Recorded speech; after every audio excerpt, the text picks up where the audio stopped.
Welcome to Analyst Talk with Jason Elder. It's like coffee with an analyst, but there's no actual coffee. Each episode, we interviewed an expert in the field of law enforcement analysis to share their career-defining stories and to get their insights on the world. Please join us on recognizing and learning from these brilliant minds as we define the law enforcement analysis profession one episode at a time. Thank you for joining me. I hope many aspects of your life are progressing. My name is Jason Elder, and today our guest has 30 years of law enforcement analysis experience. He was a crime analysis manager, college professor, strategic planner, author, and mentor. He is a 3-time IACA President. His footprint on the law enforcement analysis profession is massive, and he is not done. Please welcome the one and only Noah Fritz. Noah, how we doing? I'm good, Jason. Thank you for that wonderful introduction. I'm very flattered. Thank you. Yeah, it gets hard. With you and Christopher Bruce, I actually spent time thinking about what am I going to say for an introduction. Certainly, I could go on for 20 minutes introducing both of you. There's so much I want to talk to you about today, and I really appreciate your time. Let's go back in time and talk about how you first got into law enforcement analysis. Sure. Let me begin by, I want to just say to Jason, you and Mindy, I want to thank you guys for what you're doing before I get started, because this is such a contribution, and to share these stories and these professional experiences, these personal stories, is so good for new analysts, for recruiting analysts, for growing the profession. And it's a critical part of what any profession would do. So kudos to you, Jason, and to Mindy. Thank you for doing what you do. Thank you. So it's a little bit of a funny story. I was in grad school, and actually my wife became pregnant, and I decided it was time not to be a vagabond anymore and go get a full-time job and some benefits and some things. So I applied for a job at the Arizona Department of Public Safety and got that job as basically just a generic analyst. I'm not going to talk about that job. It was the worst job I ever had. But while I was there, because of that frustration with my first supervisor, we went back and forth. We did nothing but clash, both personality-wise and otherwise. But I came to work one day, and a job announcement less than a quarter of an inch high from the want ads. That's how old I am. That's how long I've been doing crime analysis. We actually look for jobs in the want ads, not on LinkedIn or places like that. It was taped to my computer screen for the Tempe, Arizona Police Department. And I wasn't looking for a job. I had just started this job. I was there probably less than a year. Someone anonymously put this note on my computer screen when I came in that morning. And so I went through the process. Over 250 people applied. They had been going through the CALIA standards to become accredited. And one of the standards back in 1989, 88 was that every agency would have a full-time crime analyst. That standard has loosened a little bit. Someone has to do those kind of analytical jobs. But in those times, it was actually a full-time crime analyst if you wanted to be accredited. And so I applied for the job and went through the process, showed up, and we had a test that we had to take. I had gone to, my dad had a couple of seizures and flew back, not done filling out the application. And on the airplane back, unshaven, on my way to the interview, I filled out a supplemental app and showed up for this interview. And I thought, there's no way I'm going to get this job. Talk from the heart. Person that was part of that interview was a guy he was a commander, assistant chief, became court administrator, even city manager at Tempe at one point, named John Wayne Greco. And he was my mentor and a number of my colleagues' mentors. People know him. Sean Bair will know him in that name. Paul Bentley will know that name. He and I had that chat, and I got that phone call, and they offered me that job. And they didn't know what it was. They basically, whatever was in the CALIA standard at the time. And I got to build that program. To this day, I don't know who put that job announcement on my computer. Man, I was going to ask you that. That's fascinating that you don't know who that was. That's such an impact on your life. I really think it was that supervisor, because I think if it would have been any of my colleagues who I knew pretty well, I think they would have just handed it to me or came and talked to me.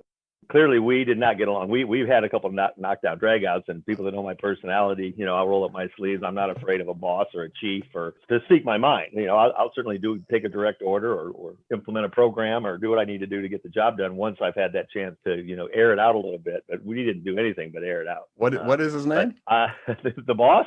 Yes. Peterson. They called him Pete Peterson. So I don't know, I'm sure I remember his first name, but I'm pretty sure Pete was short for Peterson. He was a retired lieutenant colonel, and I certainly don't want to badmouth him. He was a good person. But I'll give you an example. We moved into a new building, and he had a cubicle, and the guy carried around a steno pad and wrote down everything and had everything color coded on where you were with responding to something he asked for or assignment or a duty. He would turn his back to you. It's more important to write in his steno pad. When you had a meeting with him in his office, he would turn his back so he could write in that book and not face you while he talked to you. That's just an example. And again, very rigid military, and we just clashed. And when I got the opportunity to take this job and didn't even know, I didn't know what it was. I had to.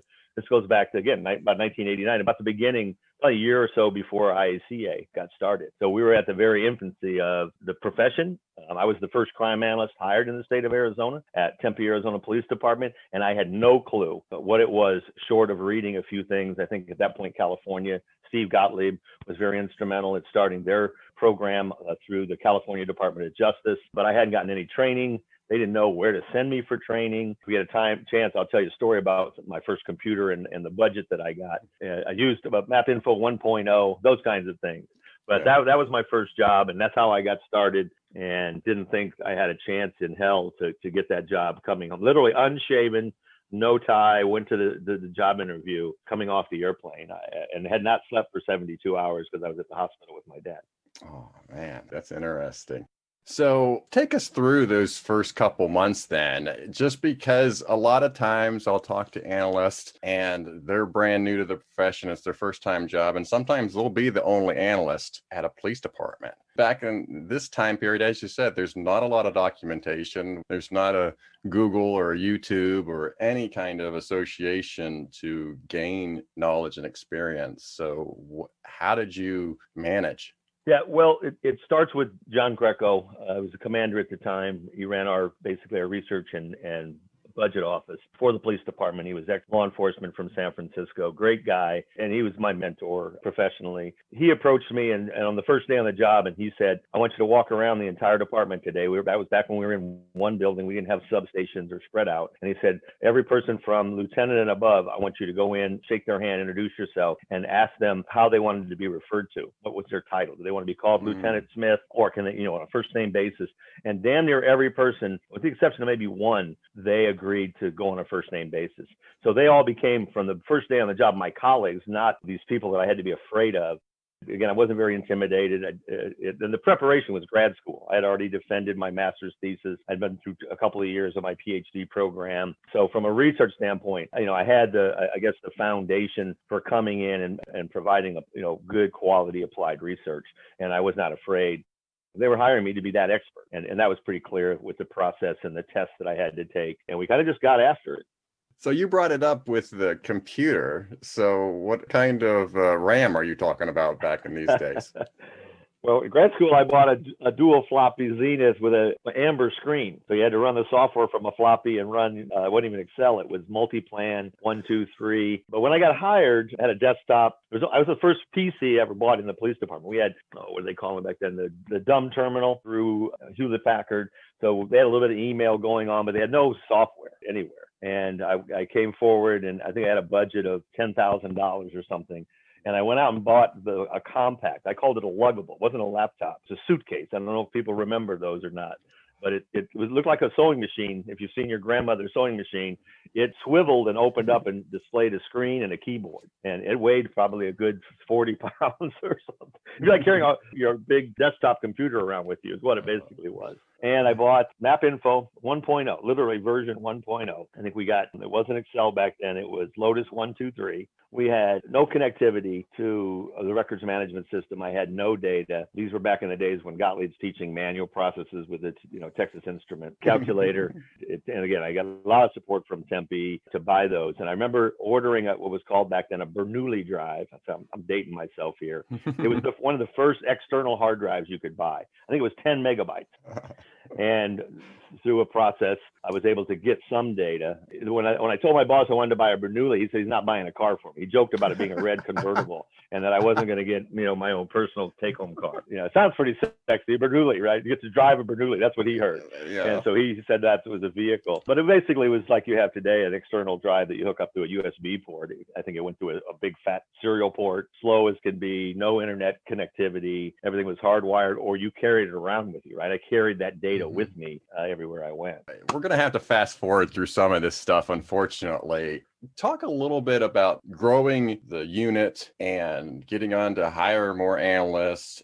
Yeah, within almost a year, certainly under 2 years, I got promoted to what we call bureau manager, which is the lieutenant equivalent. The IT person at the PD, we had a dedicated person, took a job at City Hall, a high-level position. I knew him pretty well after that year, and I got promoted into that position, and we combined what we called our police information systems with the crime analysis unit, combined that, and then as a lieutenant equivalent, I ran a bureau that was in charge of crime analysis and all of our computer systems. We were going strong with computers. We introduced laptop computers early on, a number of other in-house capabilities, a records management system. We had already had good CAD system in place. So I inherited one of some of the first and best systems. I was able to tap into that and, again, grow from there. And so when I got hired, we went out to fill my position, and we were also in the midst of getting one of the first community policing grants. So going back into the 90s now, early 90, 91, and it was called INOP, the Innovative Neighborhood Oriented Policing period. It precurses the COPS office. And with that grant, I got money to hire 6 interns, paid interns for the summer, and then we kept 2 of them on for the full year. The 2 analysts that I hired, one was Sean Bair and one was Paul Bentley. Paul has a lot of experience with Mary Buccelli over at Scottsdale, transferred over there. Everybody, you've heard Sean talk on your podcast. Wonderful guy, probably one of the best success stories in our profession, and certainly one of the smartest guys I know. We hired a separate analyst. They were still young. I taught at ASU, adjunct professor, and I recruited them in like a research and methods class and brought them over along with 4 other students. One is, I think, it's a doctor now, so a good core group of people out of what's called the Justice Studies program, precursors even the criminology department at ASU. But those 2 guys became the anchor for moving forward. And Sean Bair was the kind of guy roll his sleeve. He wouldn't read a manual, never touch a manual. Instructions. He'd build a bicycle or a motorcycle without looking at it. He'd figure it out. And Paul Bentley would memorize the entire book and could tell you on page 274, you're supposed to do a Control-Alt-Delete before you do X, Y, and Z. So the 2 of them really took over the unit because I really did get consumed with improving the technology and the IT projects throughout the department. And I got to a point where we'd meet once a week on Wednesdays, but it became this great collaboration. And so I was blessed with those 2 guys. There was an analyst in between there. Her name was Jan Nelson. She went on to Mesa. And when she left, we were able to expand to 2 analysts, and that was Paul and Sean got those jobs. And so for the next probably 5 years or so, they kickstarted that program and gave it all kinds of capabilities from a tactical side and what Sean's product is, attack, and Paul Bentley from more of a strategic side and patrol scheduling and redistricting. So I was lucky enough to be kind of the coach of this team who found 2 rookies who happened to be Olympic athletes or pro athletes without a doubt. And as a team, I kind of kept feeding them ideas and laid a really good foundation. I think that's my claim to fame, is that I taught the basics. Before you become a pro baseball player, you got to run and throw and bat, hit and catch. And so I really laid the foundation across crime analysis, tactical, strategic, administrative, intelligence analysis, and made sure they knew the basics of the game we were getting ready to play. And they just made it tenfold. So I think one of the things that you brought to the table, remembering from Sean's interview, is the strict standards. And I think that paid dividends even to this day. Because Sean talked about the idea that he didn't have the GPA to be the intern, and he had to convince you to have him be an intern. Could you just go over a little bit of your hiring model and a little bit of what you brought to the table? Well, Sean Bair is the Michael Jordan of crime analysis. If you know his story about getting cut from the 9th grade team, he was certainly barely made it. And that would have been the dumbest, professional career decision I would have ever made. But he brought in a portfolio of examples. He's already been an intern, so he had examples of maps and statistics. But he looked me in the eye and said, someday I'm going to be a chief of police. And I almost laughed. I think I chuckled at the interview. Fast forward to they get hired and we're training. I had gone to Gottlieb. That's the foundation. He's the granddaddy of, as far as I'm concerned, American crime analysis. There's a couple other people that certainly contributed.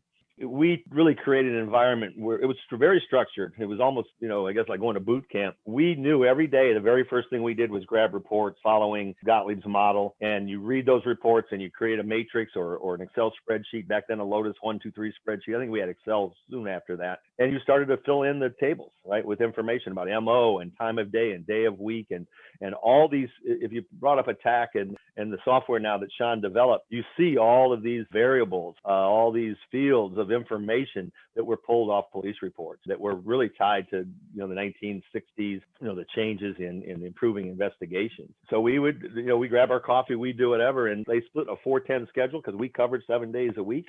Mm-hmm. And those two guys came in the first thing every morning and read whatever reports in what we call target crimes back then, read every single one of those reports and extracted information and entered that into their own, basically their spreadsheet. We moved out of there because I was also, again, you gotta have offense and defense and your specialty teams. We also did very strong strategic, and Paul Bentley picked that, up, and we did patrol scheduling every year as part of CALIA. And so we redistrict and we tried to make sure we had police officers at the right place at the right time in the right size squad. And so we were very serious about this. We were running a business and it was all about inputs and outputs. And whether it was cases that we're trying to get ready for, running a play like a tactical crime analysis play where something's going on and you're calling audibles some ways from the field, or longer term strategic, how many officers do we need? How many batteries do we need? How much gasoline costs? And we played a vivid role almost in the budget process. Anything that anybody needed on the tactical side or on the strategic side and operational admin side, we really built that and became available as almost a consulting firm. It's kind of how I referred to it back then. In 97, you move on to become the Deputy Director of the National Law Enforcement and Corrections Technology Center. For those that might not be aware of that, just kind of talk briefly of what that is, and we'll get into your contributions to that center.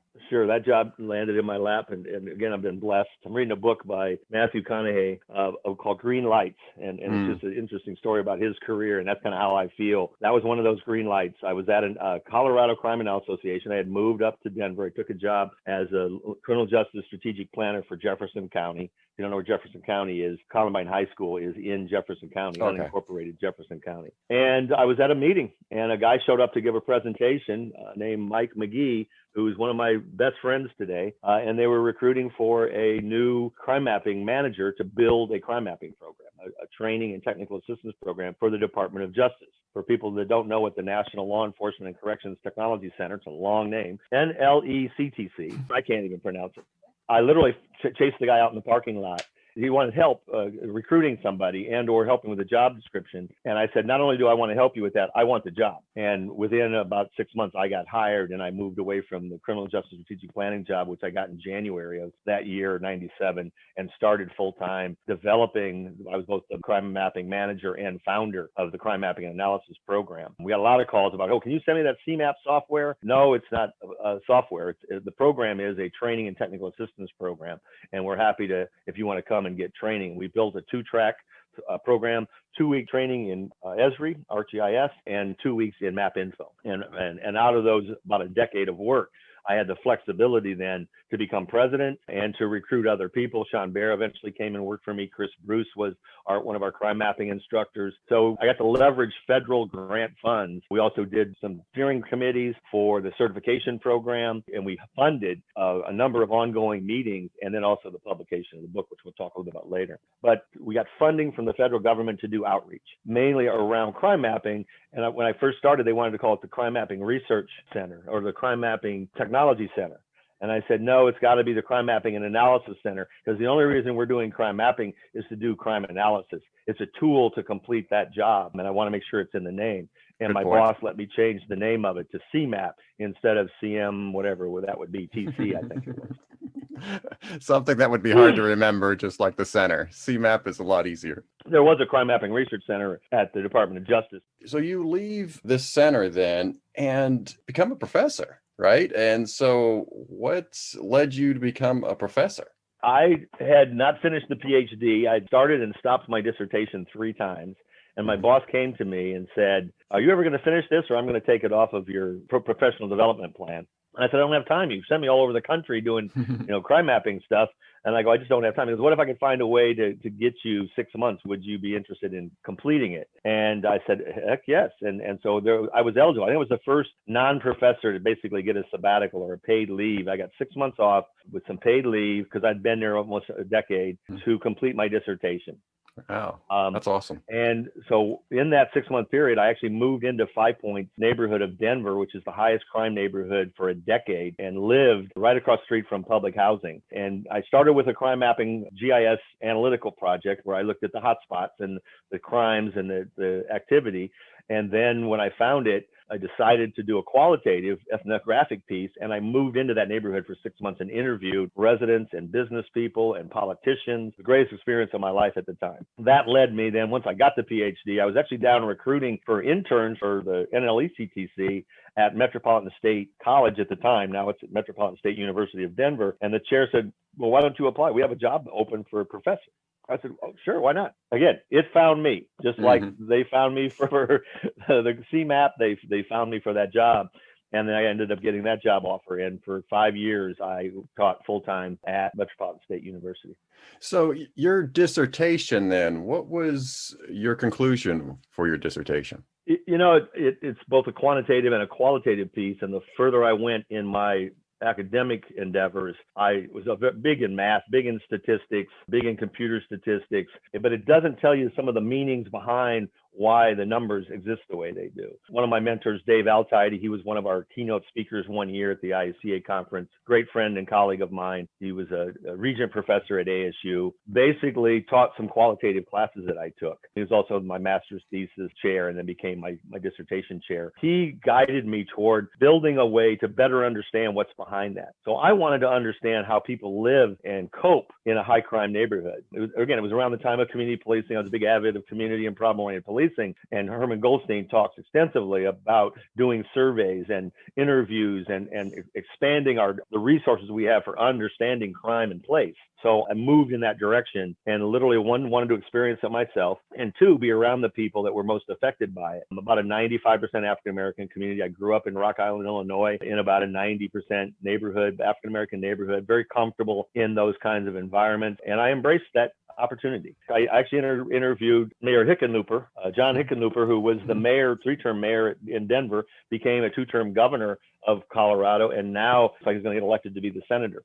Wow. We had an interview scheduled for 15 minutes. It went an hour and a half. Very fascinating. So I got to interact with the people closest to law enforcement issues and problems, and particularly crime problems at the neighborhood level. All right. Well, let's take a break. When we come back, I want to talk about what we're going to term as your analyst tree. And I also, of course, want to touch on IACA. You're listening to Analyst Talk with Jason Elder. We'll be right back.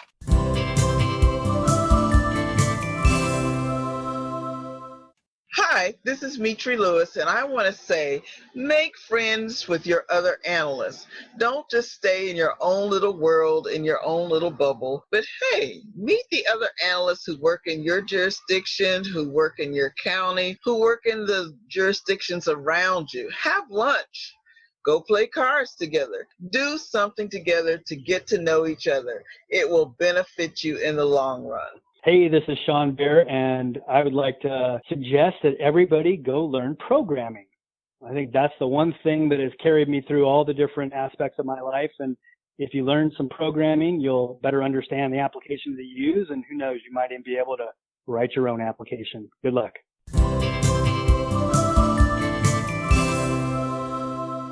Welcome back. Before the break, Noah was going into how he discovered law enforcement analysis and going from crime analyst to college professor. So, Noah, your badge story that you told me that you wanted to talk about is unique from all the badge stories that I've had on the program thus far. For those that might be new to the show, what we call a badge story is your career-defining case or project that you've worked on. Your badge story is essentially lifting others up. And we're going to call it the Analyst Tree. And it's just those people that you've worked with over the years that have gone on to do other great things in their profession. I know this probably is a limited list, but we have 25 employees here that you supervised over the years. I just want to quickly go through them just to give the audience an understanding of all the folks that you've worked with over the years. From Tempe, you already mentioned Paul Bentley, Sean Bair, Dan Helms, Rachel Boba Santos, Christy Griffin, Marianne Koskin, Carlina Orozco, Allison Roy, Victor Mora, Brittany Barrup, Nicole Potter, Vanessa Brewer, and Brooks Luton. Then you talk about your impact at Denver, Kristen Jacoby, Jason Kramer, Kevin Wong. And then San Diego Sheriff's Office, William Funk, Darcy Brown, Molly Dooker, Valerie McBrayer, Heather Clark. Impacting others in the field, Valerie Washington from Gary, Indiana, Kurt Keller from Sheridan, Colorado, and Danelle DeJosio from your days at CMAP. So in your own words, talk about why you wanted to make this topic your badge story.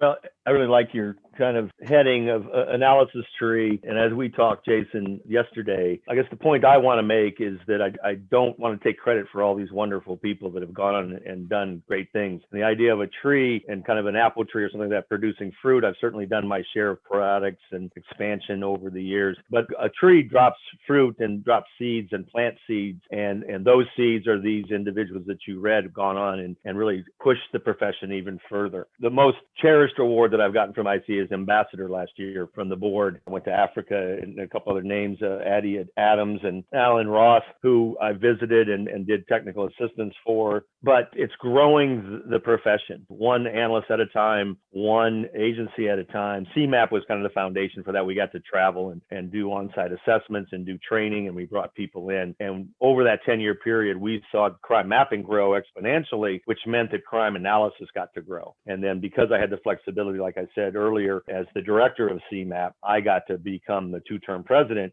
which allowed me to grow some of the projects in the IACA, which we'll talk about in a minute. But to be able to lay the foundation for somebody like Sean Bair and Paul Bentley, by the way, rehired me back at Tempe for my second tenure there. I came back for 10 years almost. He brought me back to run their strategic planning unit, and then I got promoted to commander. It's guys like Paul and Sean. Certainly everybody is aware and have read or looked at Dr. Rachel Boba Santos' her work, Susan Warnicki, who I didn't work directly with, a number of other people that have published things now. Christopher Bruce is certainly on top of there. His mentor, Rich Saveri, who I gave the President's Award to, is probably one of my biggest mentors. He's probably the oldest crime analyst. I think he was still working last time I checked. A wonderful man. I want him on the show. I've had trouble getting a hold of him. So if you could help me out with that one, that's a side note. I've not talked to him in a while, but if I can find him, he would be great. He goes back to paper files and cards, got a stack of them that he pulled out of an old filing cabinet for me that when I teach crime analysis. They're a little index card, an IBM card that used to track information like race and gender and crime type, and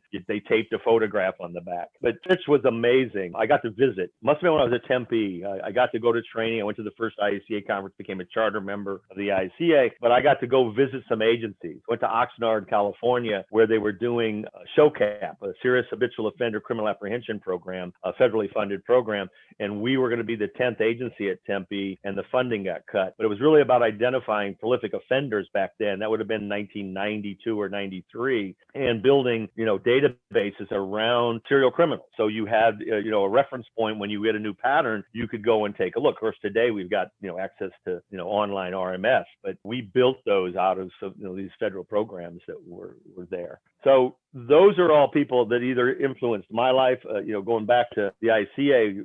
I went to the first conference, and Dale Harris, the first official president. There was somebody before him, but he invited me up on the last day of the conference, cold, stone, not prepared, and just asked me to kind of talk to the group, a small group. I think there was 22 or 25 of us at the first IACA conference, about my experience those 3 days. He became a mentor. Jerry Tolman, Mark Stallo was on that first board. Lauren Green out of Canada. People won't know him. He was the secretary, and him and I have become lifetime friends. And Judy Kiminaw, who I've had many late night discussions with over wine or at the bar at the end of the conference. All these guys, we'd stay up and brainstorm and continue to discuss methodology and problem solve, what we were struggling with. So part of that tree is being in an orchard and interacting and sharing ideas. And that's really the foundation for what I saw the IACA. And now we've automated that with the listservs and things like that. But we've got this great core of professionals that can lean on each other in a moment's notice, or attend a conference, or go to training, or go to a web training, or listen to these podcasts. And that's the concept that I think is my greatest contribution, is to kind of be one of the first persons to Johnny Appleseed, I guess, would be, if people don't even know him. I'm dating myself how old I am. You'll have to Google that. If you're under 50, you'll have to Google who Johnny Appleseed is. But it's an old, I guess, fictitious guy that, went around in the Midwest and threw apple seeds out, and that's why the natural apple orchards happen. Anyway, that's, the luck of being at the right place at the right time for me. But, I really did get to kind of grow the profession, build this family. And I do see the IACA as a family. And that's the thing I'm most proud of, is playing a part. You and I joked about me being the crazy uncle. I feel that way. I mean, again, I got to retire back in January, but I'm still actively involved. Went to Africa, met an officer there who was here in the States as part of a Mandela exchange program for up and coming professionals in Ghana Police Services. He's out of Accra. And I went back and got to spend 3 weeks there with him, and they have a GIS group that's starting crime mapping, and it was just a wonderful experience. And I get to travel and visit, and that's my reward. The State Department helped pick some of that up. So the federal government's been very good to me as well. But this list of folks, in one way or another, Jeff Vandersip's a big one I'd like to throw out. He's the silent supervisor that really epitomizes just rolling up his sleeve and getting the job done. Doesn't necessarily want or need credit, but he is very thoughtful. Probably one of the most thoughtful guys. We've had long discussions when I was over in San Diego for just under 2 years I was there, about reshaping and deconstructing and reconstructing their model. Instead of being a decentralized model, at least from an operational standpoint, centralizing all their 9 agencies that did crime analysis under a contract for the county sheriff's department. So you can imagine they reported up through a captain who was an acting chief of police for a city on the coast, and yet they reported to me as their manager. So that became a tree with those. I think we had 9 analysts, and I think I was in charge of 15 crime prevention specialists, teaching them the fundamentals, getting back to really what it is do we need to do to make sure we're ready for every game, every day that comes at us. And my family from Denver sat on the Denver hiring panel. Kevin Wong, Jason Kramer, Kristen Jacoby would be the 3 that certainly jump out the most. Kevin is now with, I think, a federal agency, is an analyst. He speaks Chinese. Amazing guy. Jason's back in Michigan, where he grew up in Grand Rapids. And of course, Kristen Jacoby's been doing great things at Denver PD. She was one of our students who was a paid intern at University of Denver, where the CMAP program was. And they just get it. So they've all just taken it, and they really hold the bar high, not only for themselves, but for their agencies. And I think that's the other important thing about having this colleague, this, very well-informed group of people that knows the right way to do things. And that's the role I played in, I guess, building that tree, the crazy uncle that shares stories.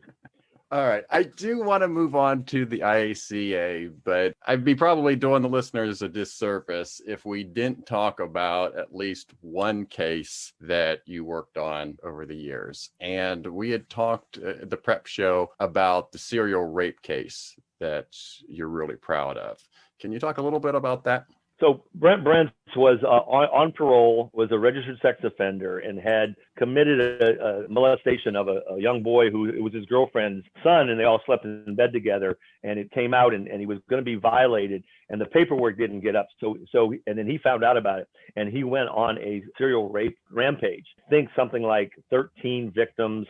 One event was a grandmother and 2 kids. This guy was brutal. I mean, he was just bad of bad. He was evil. And I got called in to help with crime mapping him out and looking at his hunting ground, going back to some of the animal movement extension days and understanding crime in place, some of the stuff that David Cantor does with the crime mapping and some others, and geographic profiling predates some of that. But I was brought in to do that and got after it, looked at the cases, kind of predicted and forecast where he was. He ended up taking cover in a new condo development that wasn't even open yet. He was living in inner part of there. He was not living, he was flopping there, is where he was hiding at. And he had this series of cases. Ultimately, the analysis I did didn't catch him. So the moral of the story is, other things have to happen. But the fact that I provided and the department was talking about him and coming up with strategic approaches to catching him, both from a tactical standpoint and a broader understanding of when and where he's going to strike again. Those kinds of conversations are very high level, commander level. This is a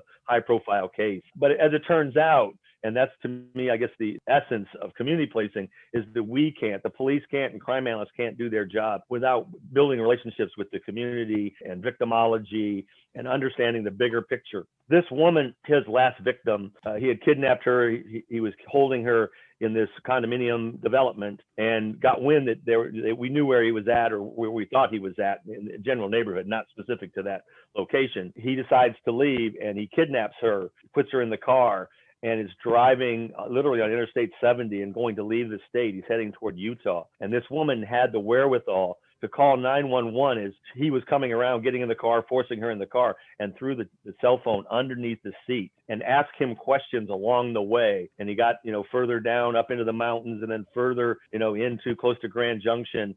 And the state police were able to pull him over, capture him. And basically, I don't believe she was raped. To me, I guess the moral of that story is we play a role in this. We all play a role in the safety and the apprehension of offenders. To me, that's why it's so important to get back to some of the other fundamentals of problem-oriented policing and community policing and building relationships with neighborhoods.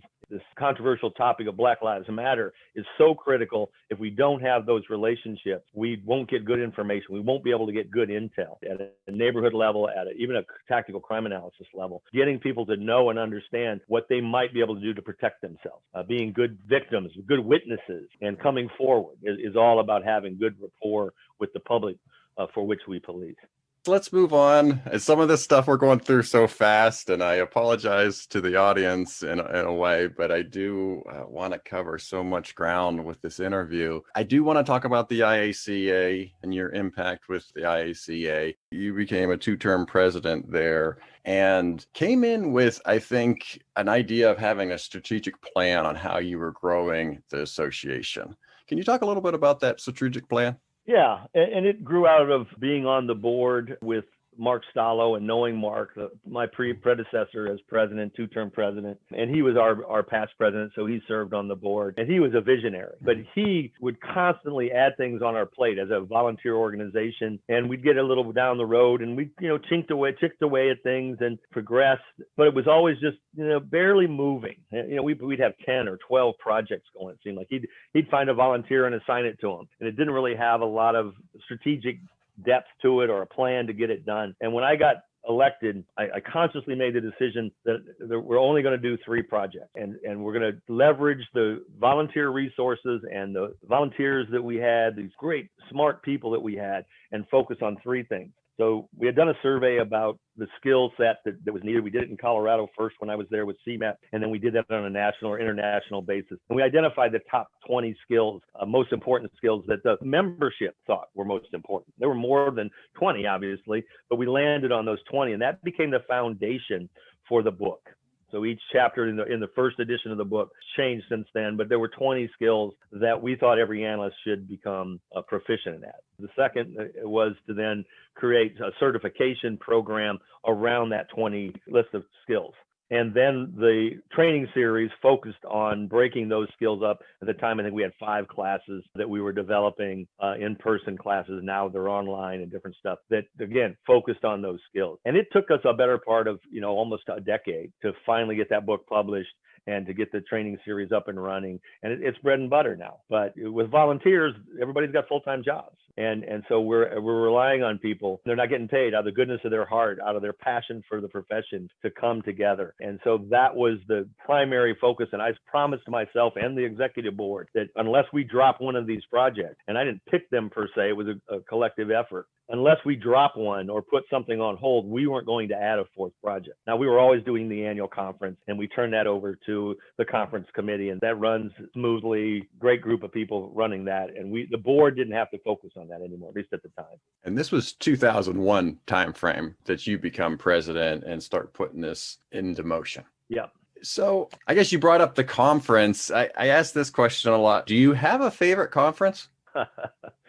I mean, you went to enough of them. I'll give you some time to think here, because I know at one point in time you went to like 25. The IRS might come after me. I want to say 28. What are we at? The 29 or 30th? I know we didn't do one last year. We didn't do one this because of COVID, year. And the year before that was the first one I missed. I've gone to every single conference up that point, and I think I counted 27 or 28 in a row. My favorite conference, and I don't remember if I was actually the treasurer at the time, would have been Richmond, Virginia. Oh, okay. And we got there. We walked across the street from the Omni Hotel at a little dive bar, and there was a band there called the Pink Cadillac. And it was a black guy, a white girl, and a guy that played the saxophone. And we drank until they closed the bar. They were going to close the bar. And I gave, I think, $100 bill to somebody that was in the group to go up and drop it in the saxophone and ask them to keep playing till closing time. And they stayed. We brought them to the reception. How I paid for that, or how I got the board to agree to pay for that entertainment, which is legitimate, it's an event. They came over and played jazz in the background when we had our reception. And it was probably the networking and the interaction. It naturally flowed. And it was called the Skip Yard Bar. Anybody gets back to Richmond, Virginia, I think it's still there. Great little dive bar. And that was my knack. I used to find places, particularly places that play jazz music or saxophones, and a couple of those. But that would be the reason. That or the first year we played kickball in Washington, D.C. I was on the mall and went for a jog. I think back then when I was running, now I take walks, quiet walks in the park at 61 years old. But back then I was still running and jogging, and I went for a run, and they were at a kickball league. I thought this is really cool. They had pink T-shirts and green T-shirts. There were two teams, a formal kickball league in Washington, D.C. And I thought we should play kickball. So I announced it informally, and people came down in the afternoon, like 4 o'clock after the conference was shutting down for the day. And I think we had 40 people show up. And that carried on for about a decade. We played in New Orleans. We kicked like a schoolyard kickball into the Mississippi River. I had bought 2 balls just in case. I planned ahead for that. And so those were the fun years. We had what appeared to be a cocaine or heroin addict ask me if she could play, and I picked her on my team, and we let her pitch.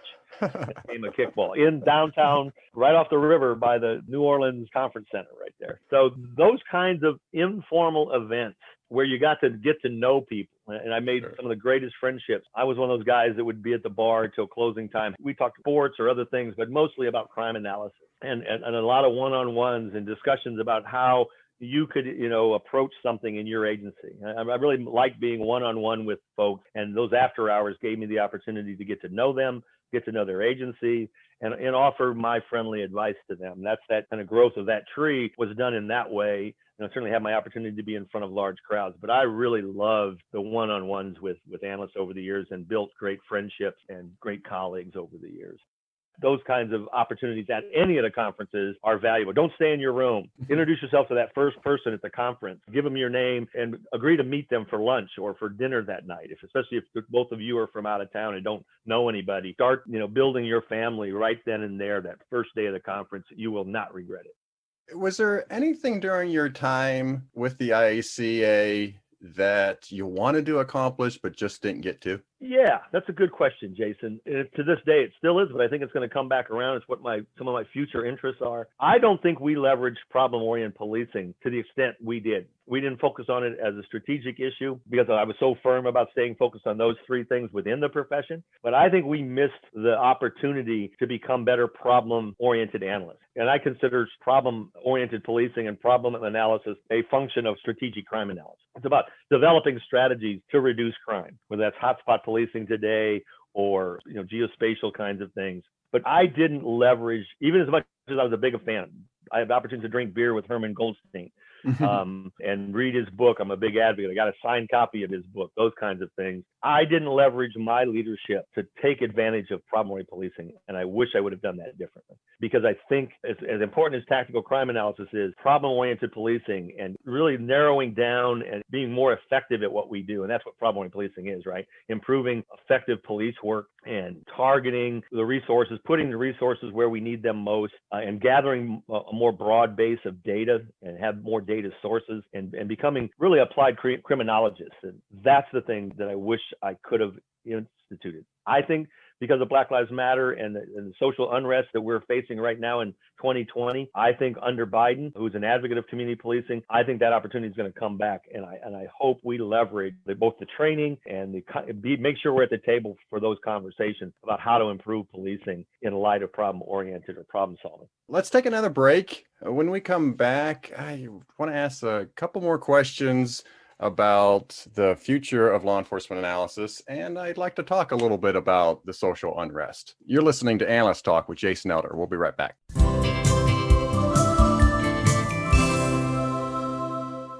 So this is Sam, and I want to let you know that it's okay to talk to strangers.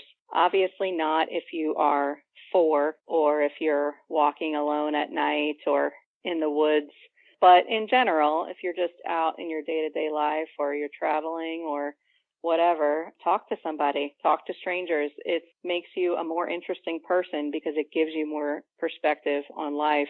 Everyone is walking around with an interesting story. So many people will defy your expectations when you see someone and you make certain assumptions about them, whether they're conscious or unconscious. I love the moment when you realize you were wrong. It's a great feeling, and I think it makes your life richer in general.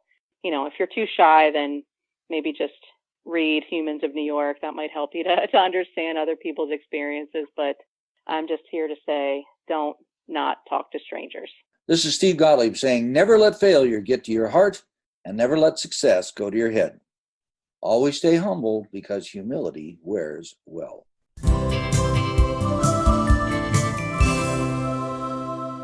Welcome back. Noah, this last segment, I have a couple of questions that I'd like to ask every guest. For you, what is the biggest deficiency you see right now in law enforcement analysis? There's certainly a number of things, but for me and for the challenges, and I was lucky because I've had worked for progressive police departments, Tempe, Arizona, San Diego Sheriff's Department, interacted extensively with Denver PD. I still struggle with the fact that police leadership and police officers don't embrace evidence-based policing, intelligence-led policing, whatever term you want to give it, to the extent that they can. And so the deficiency there is we're constantly, and there's so much turnover, particularly at upper level. Lieutenant, promotions, there's 5 promotions happen. If a commander leaves or retires or a chief leaves, you get this whole swing of that.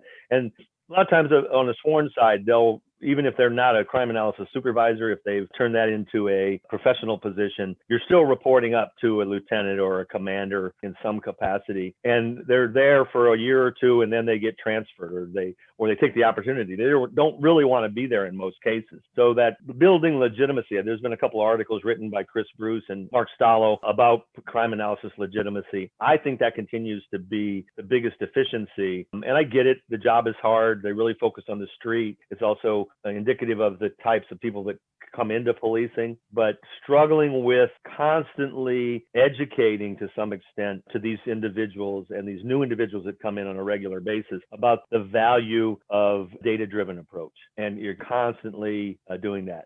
I think in San Diego, when I got brought in to deconstruct the unit or rebuild the unit, if you will, and I was there less than 2 years. I had 3 different captains as bosses in less than 2 years. Yeah, that's one thing. Yeah, with the police departments, and even if there's not promotions, they just rotate middle management, so they all get a time in each department throughout the police department. When I was at Cincinnati Police Department, we made the joke, it's like, oh, we got another captain to train, right? To get an understanding of what the unit did. Yeah. So I was lucky that I got promoted to a bureau manager to run the crime analysis unit. I was part of the management team. And then the second stint at Tempe, I was actually a commander in charge of what we called Police Analytics Bureau. So I gave some longevity to that, at least at Tempe. Certainly over at San Diego, I served on the sheriff's advisory board, and I have very close contact with the sheriff. I had great relationships with my chiefs. Talk about name dropping. The three people I failed to recognize is very instrumental in our profession. Our chiefs of police, Lou Nelson, who became the ESRI Director of Law Enforcement Services, whatever they called that unit or support group. Jim Bierman, who became the Director of the Police Research Forum, or PERF, and certainly Tom Cassidy, who, if I get time, would tell a quick story about him and when we first met. But those three chiefs of police,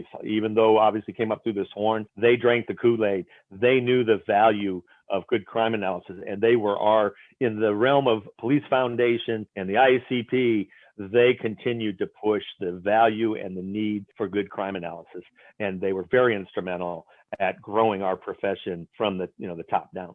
Yeah, well, go ahead, tell the story. So I was working at CMAP. Again, one of the things we did was provide technical assistance to any agency that reached out to us. And I got a cold call from Lincoln, Nebraska, where Tom Cassidy was chief. He wanted me to come over and do a 1 or 2 day on-site assessment and help them grow their capacity, their capability. And we went back and forth. In the middle of the conversation, of course, the CMAP was hosted by the University of Denver. So we were an academic organization. Even though we were a federally funded program for the Department of Justice, there was this academic setting. I think we were the only one that was a university that was one of the host centers. In the middle of that conversation, out of the blue, he goes, and I wasn't a doctor at the time. He said, "Mr. Fritz," he goes, "you don't sound like an academic type to me."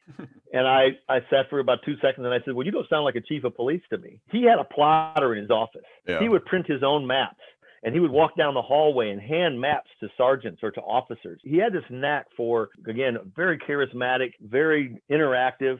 He knew everything about everybody. When I got there first, he gave a tour. He knew the kids of a records clerk were in a play at the high school. And he would hand a map to somebody and say, you might want to take a look at this. This is kind of interesting. He would never give them a directive, even though he's a chief of police and certainly could have. Or I think he knew he could nudge people in certain directions. And he grew the capability at Lincoln, Nebraska, like no other that I've seen. So I think I teased him. I said, "I think you're the highest paid crime analyst in the country."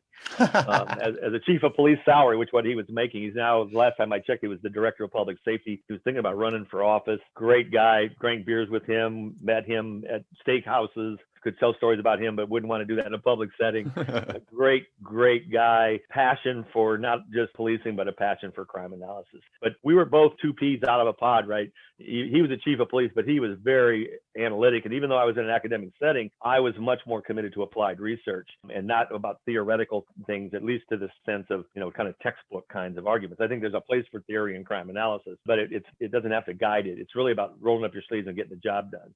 Advice for experienced analysts. How would you advise an experienced analyst? Meaning, what would you recommend that they learn or know that's going to be a great return on investment in the future? Yeah, well, again, starting with the skill set, which is more basic, any software that's available, critical thinking, I think, confidence, some of those kinds of things.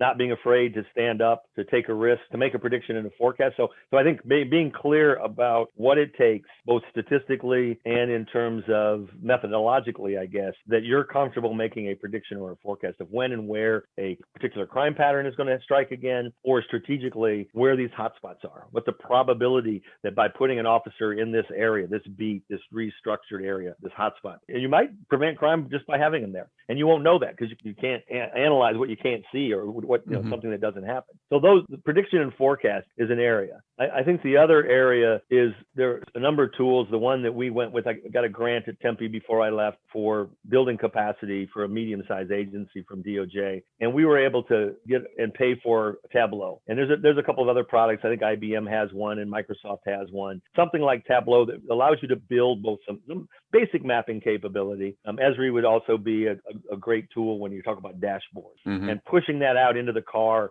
or pushing that into the briefings or being prepared to go into the briefings and make this data ability to query or do your own kind of click on buttons and build your own picture, those interactive websites, knowing how to do that, becoming certified in predictive analytics. Goes back to the original comment about knowing how to forecast and predict. Tableau has got to be one of the greatest tools I've ever used in my career, beyond some of the basics, Microsoft and some of those that now become second thought, for two reasons. One, it handles dates better than anything I've ever used in terms of the database, and the tools, the visualization tools that come with it, whether it's graphics and the interactive ability to click on something and drill back down to the data. We didn't complete it, but to link that right back to the police report and bring up a PDF copy of the report. If you narrowed down a pattern or a hotspot, and then you knew there were 10 cases that drove that hotspot, to be able to click on that, and the tools are there. We're not there quite yet, but that would be a direction. The advice I would give is to build that digital linkage between the visualization data and then going in and actually being able to read the report. So that flow between the qualitative and the quantitative back and forth, both for the analysts and for your officers. Be critical thinkers about, why is this a hotspot? What is this going on? When and where is it going to happen again, right? Mm-hmm. And what strategies or what do we do to catch the bad guy or to prevent it from happening? Mm-hmm. Again, the next level. Chris, Bruce, and I, we think we really haven't focused enough on database administration, ODBC, connectivity, the ongoing fight of getting access to your own data from your records management folks or from the city or county PD, IT department. That's our currency. We have to have data at our fingertips. Sure. Just a couple of thoughts on that. With Tableau, one of the things I like about it is it's really easy to get data into the system and then start playing. It doesn't seem like you have to take a long time figuring out how to get the data in there, which is the struggle that I have with some of the other programs. And you don't need an IT expert once you get the gist of it. A lot of it's drag and drop. Mm-hmm. Or you can drag an Excel spreadsheet, or you can do an ODBC connection to a records management system. And it typically brings over the fields, knowing a little bit of how databases work, particularly relational databases, the understanding. If you don't know what a primary key field is and you're an analyst, you need to go Google that and learn it. It's basically a field that lets you link data together across disparate tables. Yeah. And then just to your comment about IT and records management system and getting access to the data, I actually think COVID for this year, with so many analysts being forced to work from home, I'm really hoping that that's going to open that up a little bit. And some of the restrictions that analysts have had with their IT staff at their department hopefully soften. And the idea that, okay, you're working from home, you should be able to get access to the data and be able to work and do what you need to do and not be so restrictive to the analysts. Because you're right, that is their bread and butter, and they need to have access to the data. Yep. All right. Well, I wanted to save the last segment. We got talking again yesterday during the prep meeting about the social unrest that's happened this year. Certainly, this is a topic that we could spend hours on, days on, weeks on. But I wanted to talk a little bit about it because I feel that the analysts, they're blue, but they're not blue. And what I mean by that is the analysts work in the police department, they work with officers, they're on the peripheral of some of this stuff when it comes to the social unrest, but they're caught in a way. They're not necessarily the targets of some of the anger that goes through police officers. But at the same time, folks can find out that they work for a police department or whatever it is. I talked to an analyst yesterday wanting her to be on the show, and she said that her department basically won't allow any public records of them because they have so many officers and law enforcement officials being targeted, finding their homes, destroying their properties. She said, look, I'd love to be on the show, but if it's going to be a public record, I don't want to be on the show. And it's on both sides, right? I'm not trying to paint one picture of it, but I did think it was important when we were talking about it to talk about this topic. So I'm going to narrow you in a little bit just to keep the conversation limited. I want you to put on the hat of, you're the czar, so to speak, of this issue, and that you have to come up with a way to improve the situation. And just talk a little bit about some of the things you bring to the table and try to get the situation to be better. Sure. So since I'm retired, I've had the chance to begin to interact and be my own boss. I don't have to worry about being chastised or getting in trouble with my boss. They can't fire me today. But I've been interacting with a new chief at Tempe who just got a 1-year contract, actually. He's African-American. His name is Jeff Glover, and he retired 2 months after I retired this year in January. And they brought him back in, obviously, because of his relationship with the African-American community in Tempe, Arizona. And him and I have had the chance to have a number of these conversations about how do we face this challenge that we call Black Lives Matter. There are certainly two sides to that issue. Blue lives matter. I like to think that all lives matter, but there is something unique about this. And if you didn't have a chance to either read or study what happened in the civil rights movement in the 60s, I do believe we are facing those similar challenges. And certainly racism is a key topic. And there's a great deal of tension that has already started. You know, we've seen riots and looting that frustrates certainly police officers, but we also know that it's important in a democracy to support protesting and to have our freedom and our voices and the freedom of speech and the freedom to assembly. And so that challenge, and I'll end with that later today when we talk a little bit about my words for the world. But this conversation about dealing with Black Lives Matter from an analyst standpoint, who do play this kind of outside role, even though they're professional staff, they're not one of the blue in that sense. Some embrace it more. Others of us try to remain somewhat distant. I have a love-hate relationship with policing based on the way I grew up, and not a negative perception. They're my role models. I am in awe of their bravery and what they do every single day. But I also want them to recognize what Black Lives Matter means from the people that are speaking it. And if you're an advocate of community policing or problem-oriented policing, it is critical to understand the people we serve, particularly in those neighborhoods that are hit hardest by particularly violent crime or street crime or any other socioeconomic issues. And that's typically communities of color. Women are victims of crime, certainly at a much higher rate, particularly certain crimes.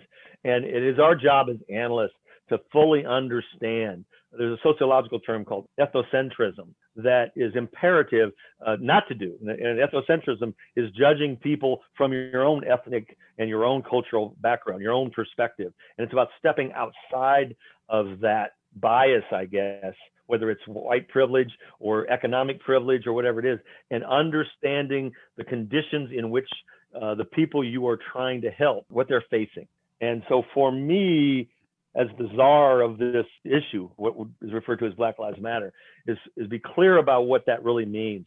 And to react to say, well, Blue Lives Matter, that becomes, we pit each other. It becomes political almost, that it's Republican and Democrat. We make it a bipartisan issue when in fact, I know every single cop I know does not embrace and would condone and take action if they were watching police brutality, at least in Tempe and in San Diego County. Obviously, in other places, we've seen police officers stand by, many of them rookies, and watch someone, put a knee on someone, Floyd case, some of these other cases. And we've got to get to a place, goes back to the Sir Robert Peel, where the police are the public and the public are the police. And the police are an extension, a full-time extension of what it is that we all have responsibility to do. And that is to ensure safety in our communities, in our neighborhoods. Yeah. So getting Jeff to be able to get the information, the data-driven information he needs, as an example. So if I'm an analyst in any country, if I'm consulting for any police department across the country, is to have a full understanding of the disparity of arrest, the disparity of police stops, or driving while black. Whether you believe it or not, that data, you're not necessarily a racist agency, but the concept of being systemically racist or organizational racism is that the outcomes of the systems that we use have this discriminatory or disparate results to a particular group or party, in this case, Black lives or Hispanic lives. And we need to understand that. Even though the solution may be in education, or the solution may be in, changing Department of Corrections or parole or rehabilitation, whatever some of those might be, very broad, we play a role in putting those folks, and we need to get back to community policing, problem-oriented policing in that aspect. Yeah. I don't know if that makes sense, Jason, or not. What I'm saying there. Yeah, and to me, I certainly struggle with the issue, and a thought that I had that I'm about to give, and I'm hesitant to even suggest this because I'm not sure it's even something that I would be willing to do, but it goes back to that idea of what you did when you were getting your PhD, and that is actually living in some of these areas that are struggling. There's the concept of police departments encouraging officers to live in some of these areas so it becomes us, not a we versus them. And I think when you talk about some of these ideas of being pulled over and ticketed, it's a two-way street there where there's just distrust, right? Distrust on the idea of the driver, where the drivers might treat the officer differently based on race. So there's the relationship itself, and I think that's what you were hitting on, that is the end game, is the way to get there. Yeah, and some of that was happening back in the 90s with community policing initiatives. One was they were bringing police officers and giving them free apartments in some neighborhoods. Again, there's caveats to doing that. Again, then everybody knows where the cop lives, right? Mm-hmm. And if you're afraid that you're going to be targeted, well, then you're a sitting duck. If you're living by yourself, you're a single rookie cop or a 2-year cop. So I get that there's other problems with that, particularly right now. But it really evolves around, I guess to me, the word would be empathy. And you can't have empathy unless you're willing to at least see it from their experience or put your feet in their shoes. And so one simple thing, as long as you don't come with the preconceived ideas or biases or prejudices, is and my analysts all had to do this. They had to do it once a month, is do ride-alongs. Mm-hmm. And then you get to see it from the police officer's perspective. But as you go from call to call, in an 8-hour, 10-hour shift, you actually start to, from a qualitative standpoint, you get to drive around the neighborhoods and see and the interaction and see people and become to build an appreciation for the lifestyles that many of these people are. What is it like to be homeless? And now we through good research, we know there's 3 different camps of homelessness. There's chronic, there's the people that are short-term because of economic conditions, women and kids who are living in cars. The solution to those problems are very different. And the compassion that we as analysts or as police officers can bring to the job to deal with those.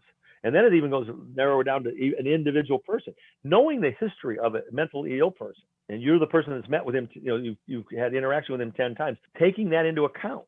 If you have built a relationship with them, you can de-escalate. They'll recognize you.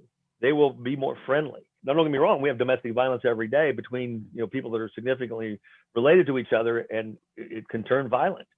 But taking the time to invest in building those relationships in the department and then within the community, whether that's organization to organization or a cop who goes to a neighborhood association meeting and gets to know the people. They're all victims. They're more, in those communities, they have a higher rate of victimization. That's why there's more crime in those neighborhoods. Those are the people that are being targeted. So as much as there's more offenders or that neighborhood might be problematic, it also generates more victims. And it's the victims that we need to reach out to. The term defund the police, is that just a shock word, or how do you interpret that word?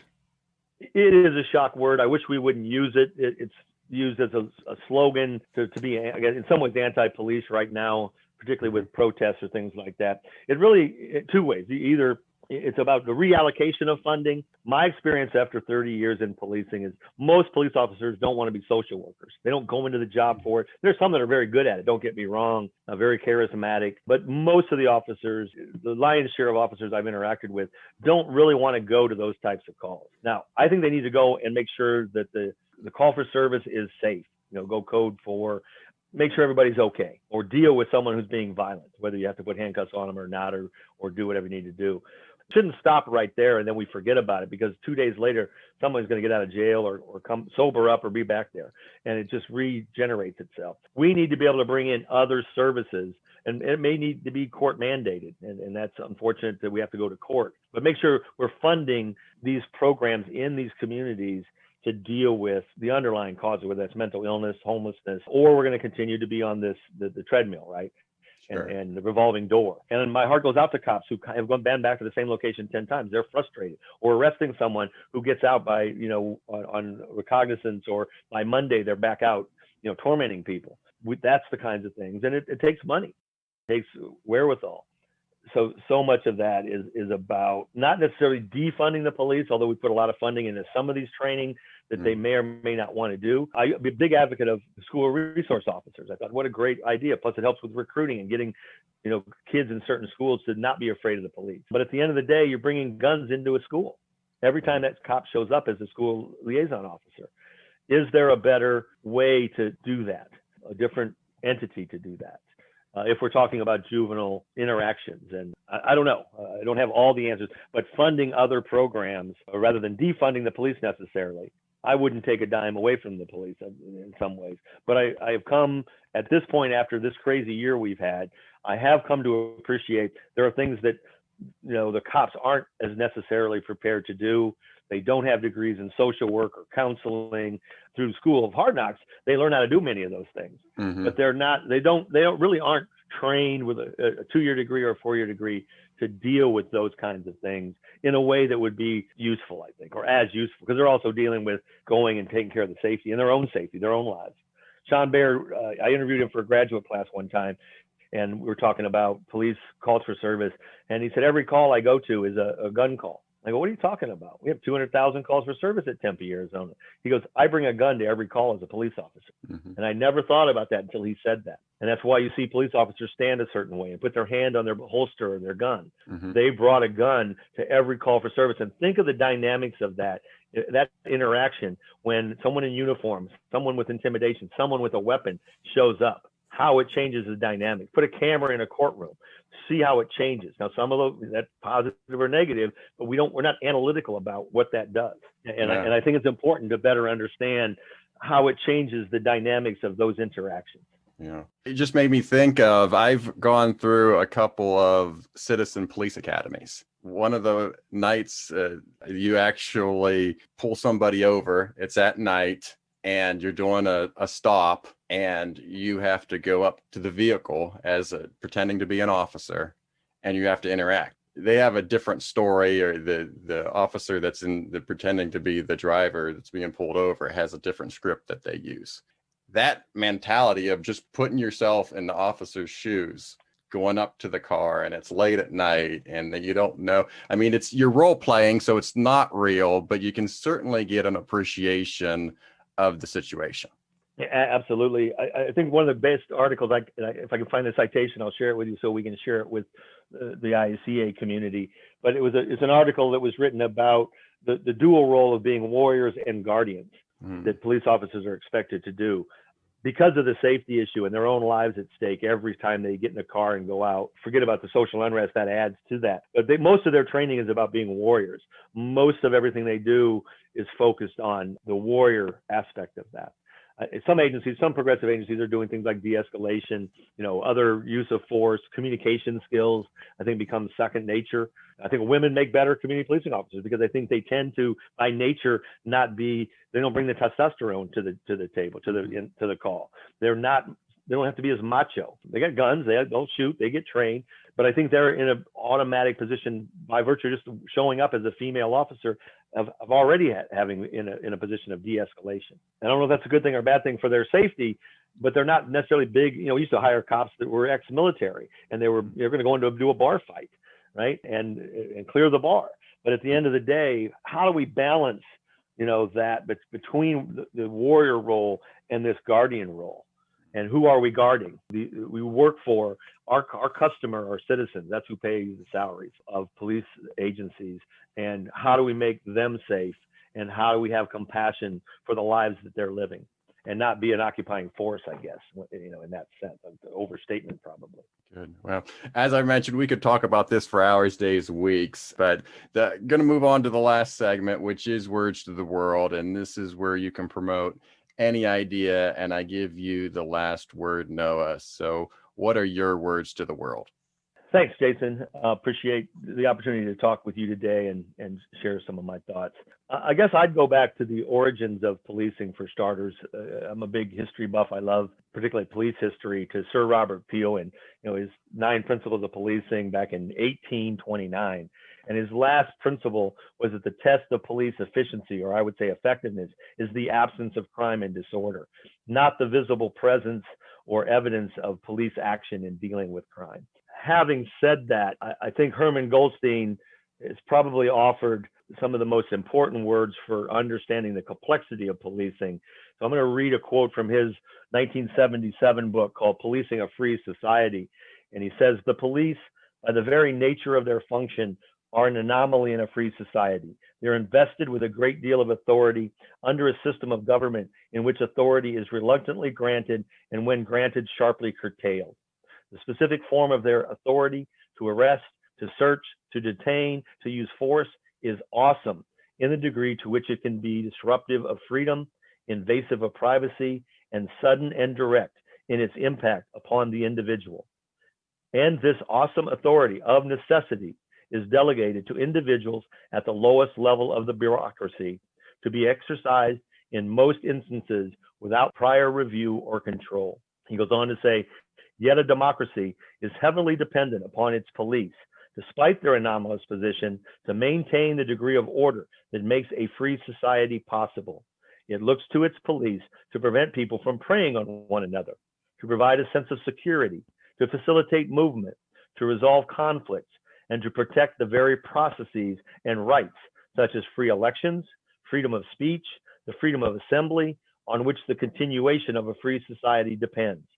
The strength of a democracy and the quality of life enjoyed by its citizens are determined in large measure by the ability of the police to discharge their duties. I find that to be the most profound statement on policing I've ever read. All right. Well, very good, Noah. Well, I leave everybody with, you've given me just enough to talk bad about you later, but I do appreciate you coming on the show. Thank you so much, Noah, and you be safe. Thank you, Jason. Have a great day. Thank you for joining us today on Analyst Talk with Jason Elder. We hope you not only enjoyed the show, but also learned something new. For more information on our guests and information relating to today's topic, please visit our website at leapodcast.com. Special thanks to the Rough and Tumble for our theme song. For more of their music, you can visit their website at theroughandtumble.com. Also thanks to Kyle McMullen for our show logo. For more of his design, please visit his website at moderntype.com. The show is hosted, recorded, and edited by Jason Elder and written by me, Mindy. You can contact us both via the LEA Podcast website. Please join us again next time as we interview another expert in this great field.